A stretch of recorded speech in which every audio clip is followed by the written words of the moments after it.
Well, good morning again, everybody. Chaplain Joe here again, talking to you about the series on faith and patience. And today I want to talk to you about you are not wasting your time. I love what it says in 1 Corinthians 15:58 in the Message Bible. It says this: with all of this going for us, my dear friends, stand your ground and don't hold back. Throw yourselves into the work of the Master, confident that nothing you do for him is a waste of effort or a waste of time. I love what this says also too in the King James Version. It says, be ye steadfast, unmovable, always abounding in the work of the Lord. So no matter what the challenges are, no matter what the circumstances are, because we will have challenges in this life, we will go through hard times and pain from time to times in this life. We will go through suffering sometimes in this life. But in spite of the challenges, in spite of the trials and tribulations, if you will, it says, be ye steadfast, unmovable, always abounding in the work of the Lord. You know, and why?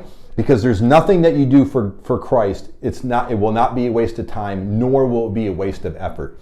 So there's some things that we need to understand here as we continue to look at this text. Number one, with all this going on, it says stand our ground.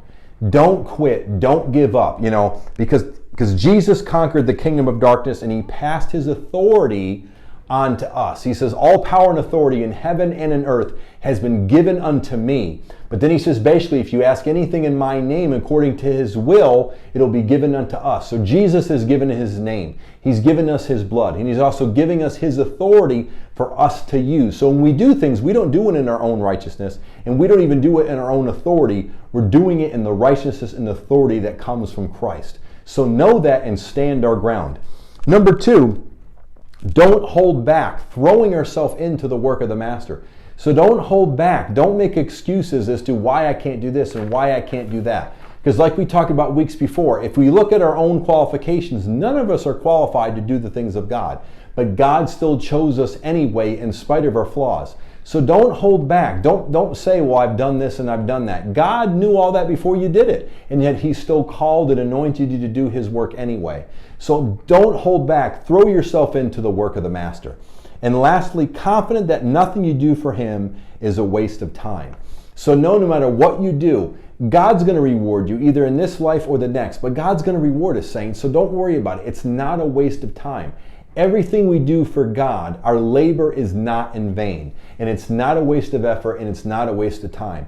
So now that we know that, throw yourself into the work of the Master and know that God rewards his children based upon what he wants us to do. So as long as we're submitting to his will and be obedience to his will, God will establish his kingdom in the earth through us. And that's a wonderful, powerful, and a humbling testimony, knowing that God uses us to do that.